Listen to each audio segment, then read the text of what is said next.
Least. Weekend. And another who managed a harrowing escape to Jordan after a grueling interrogation by Iraqi authorities. And we'll also be joined by Soviet spokesman Gennady Gerasimov as we look ahead to next Sunday's Bush-Gorbachev summit.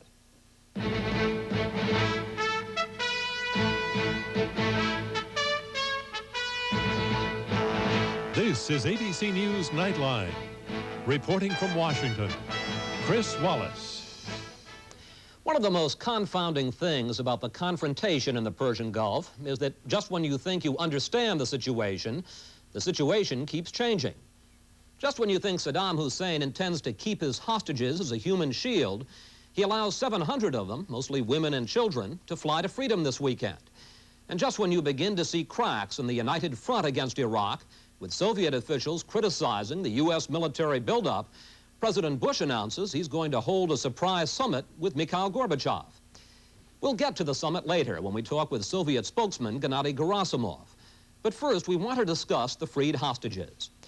After suffering through a month of extreme discomfort and constant fear, they arrived in the West this weekend with remarkable stories about what they'd been through and strong opinions about what the U.S. should do next.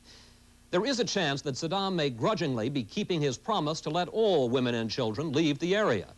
But as Jim Bitterman reports now, the situation could change yet again. No farewell could ever be more difficult. Bye, Dad. Bye-bye, sweetheart. Hope to see you. Thank you. American hostages released in Kuwait this weekend, saying goodbye to friends and loved ones, still held prisoners to an uncertain fate. So far, 700 Western and Japanese hostages, women, children, and sick men, have made it out of Iraq and Kuwait. Among them, the State Department estimates there are more than 100 Americans. I'm glad to be out. What else am I going to say? I'm on the other side of the fence now. But that leaves more than 10,000 Western and Japanese hostages still in Iraqi hands, including, again according to the State Department, 2,837 Americans. We don't know, how long that they will have to survive there. Most of the Americans are in Kuwait, somewhere down the deserted streets behind the walls and doors of this invaded country, living in hiding and in fear of being caught at a checkpoint or turned in by a collaborating Kuwaiti neighbor. 41 Americans live in the grounds of the U.S. Embassy. Not so difficult to find, but they must be just as fearful of their fate. They're reduced to drinking boiled water from the embassy pool and cooking over fires built from embassy furniture. The U.S. mission in Kuwait has become its diplomats' prison. As their food runs short, no one expects them to risk starvation inside the compound. But if they leave it, they risk arrest.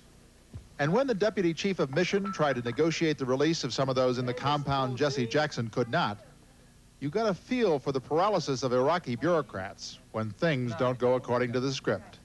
9, including the children. What about the other women and children on the compound? Will they be able to go as well? They are not medical cases, but we have 3 other women and 2 more children. They could catch any flight tomorrow or after tomorrow. Well, that's why we were wondering that perhaps they could catch this flight. Well, not this flight. It is overcrowded already. But there are no more planes out of Kuwait for women and children except those the Iraqi government chooses to provide. What's more, the government now says that women and children who wish to leave the Iraqi capital Baghdad by plane can only use the national airline. As you know, the sanctions applied against Iraq have grounded our airliners. And since they are here, the Iraqi Authority of Civil Aviation decided that all foreigners who would like to leave Iraq can use the Iraqi Airways since they are here. It's just one more roadblock Saddam Hussein has placed in the path of the remaining women and children hostages, a week after he promised that all women and children could leave.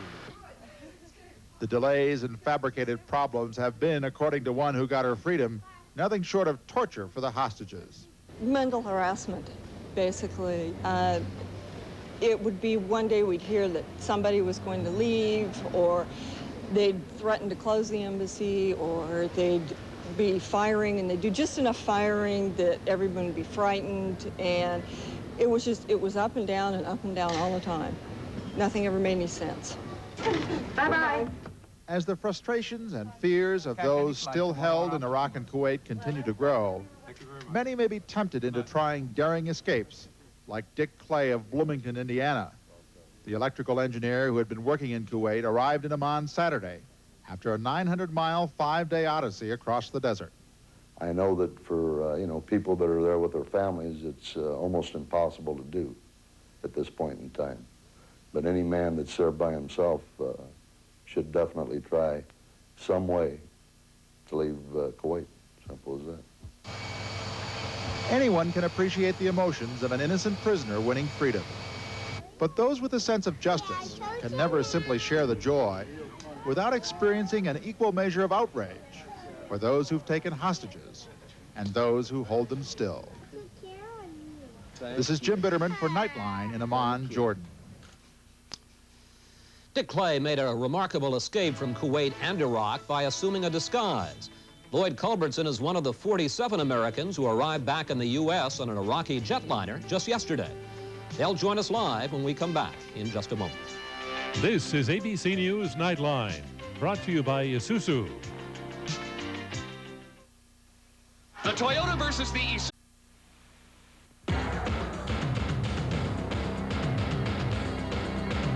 During the Gulf crisis, more Americans are turning to ABC News than any other source.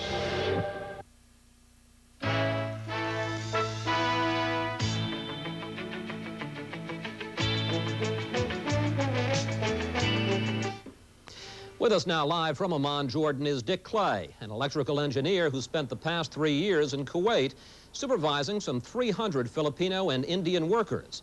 Last week, he made a daring escape from Kuwait and Iraq, disguised as a Filipino. Lloyd Culbertson, who's with us from Phoenix, Arizona, has been a resident of Kuwait for the past 5.5 years. He was held at the besieged American embassy in Kuwait City from August 10th until this past weekend, when he was one of the Americans allowed to return to the U.S. Mr. Clay, your escape from Kuwait reads like a Hollywood script, and I'm sure if they haven't already, some Hollywood producer is going to be in touch with you shortly. As we said, you escaped from Kuwait along with your Filipino colleagues, and first of all, what made you think that you could pass for a Filipino?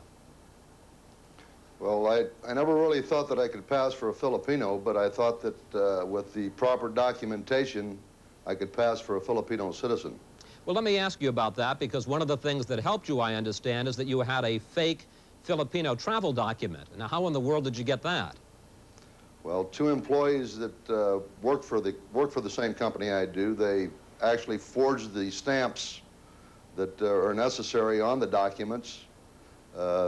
They went to the Filipino embassy and got blank copies of the documentation that was necessary for me to do this. How did they make the stamp, if I might ask? On the back of a shower clog, they actually scraped away to make it very even, and then etched into the shower clog the necessary stamps, of which there was three different stamps. All right, you left Kuwait, as I understand it, in a bus with some of your Filipino colleagues and had to drive from Kuwait up to Baghdad, where you had to wait for 3 days. That must have been exactly right. That must have been a constant terror. Well, it wasn't too bad once we got to Baghdad. We had an accident on the way. One of the buses that we were on, we lost a left rear wheel and actually had to leave some 19 people between Basra and Baghdad. And the biggest problem was then trying to find transport in Baghdad the first day that we arrived. I went on in an automobile and spent most of the first day just going back between Filipino embassy, Filipino base camp, and various travel agencies to try to arrange busing arrangements for these people. I would figure that every minute you must have thought, as you passed an Iraqi soldier, a checkpoint, you must have thought, this is it. They're going to catch me right now. Well, the checkpoints on the way to Baghdad, I felt that way. Once in Baghdad, really, I stayed in a hotel 1 block away from the American embassy, passed the American embassy some 10, 12 times. Actually seen Americans out walking in front of the embassy. The embassy there, there are guards there, and it's barricaded, but barricaded with building-type blocks. but there are no tanks or anything in sight that you would see. All right, finally, after 3 days, you got a bus, and you and some of your Filipino co-workers got in the bus and drove across the desert to the Jordanian border, where I understand that you had to go through one final Iraqi checkpoint. What happened there? Well, we had our documents already stamped for exit. 2 Filipinos left the bus at the border, had our documents stamped, and at that point we thought we were very safe. But when they then got back on the bus and we got the bus right to the border gate, one Iraqi soldier, one officer came aboard to again check everybody's documents. Of course, when he checked my document, he looked at me and smiled and asked if I was a Marine rather than a Filipino. And what did you answer? And took me from the bus. And he took you, and then what happened? I underwent roughly 6 hours of interrogation and was freed. All the Filipinos on the bus again got off the bus at that point. They didn't have to. They could have taken that bus and come on into the neutral zone. But they would not leave without me.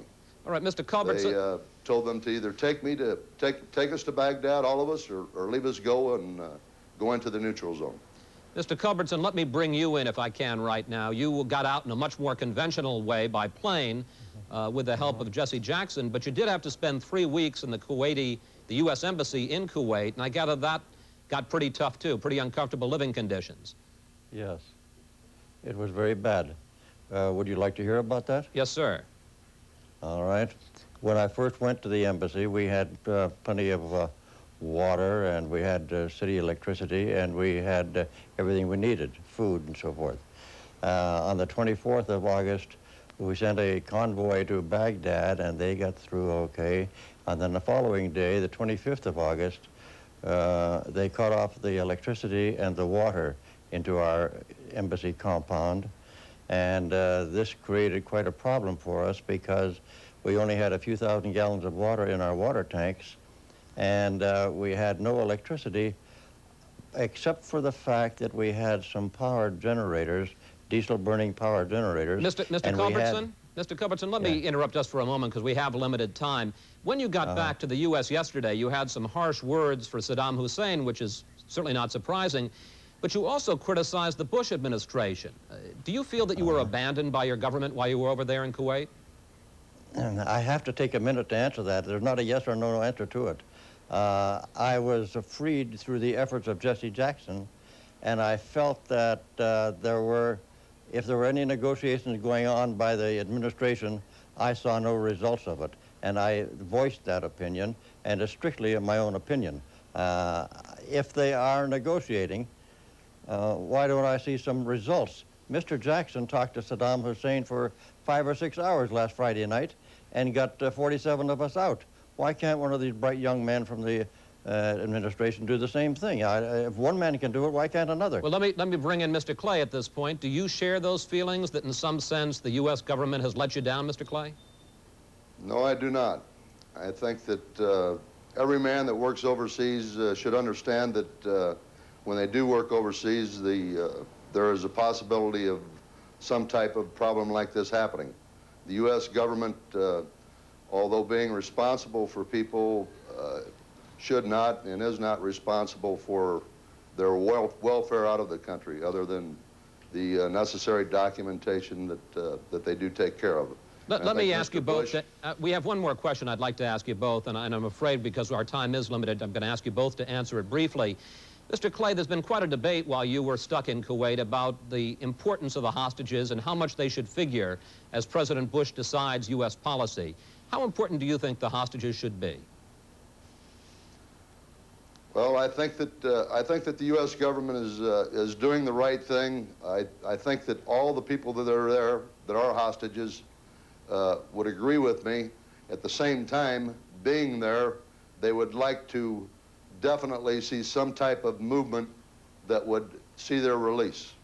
Mr. Culbertson, do the hostages come first and foremost, or does U.S. foreign policy come first and foremost? And if the hostages are endangered, that's just the price that they're going to have to pay.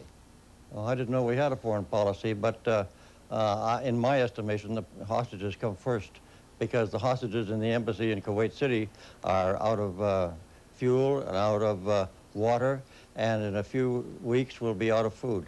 And I can see evidences of a possible epidemic of dysentery or cholera and so forth. Mr. Culbertson, Mr. Clay, we're going to have to leave it there, and as we do, I want to say how happy we are that both of you are safe and sound tonight. Thank you both for joining us. Thank you. Thank you. When we come back, we'll turn to another element in the Persian Gulf story, the U.S.-Soviet summit meeting coming up next weekend. We'll be joined by Soviet spokesman Gennady Gerasimov from Moscow when we return in just a moment.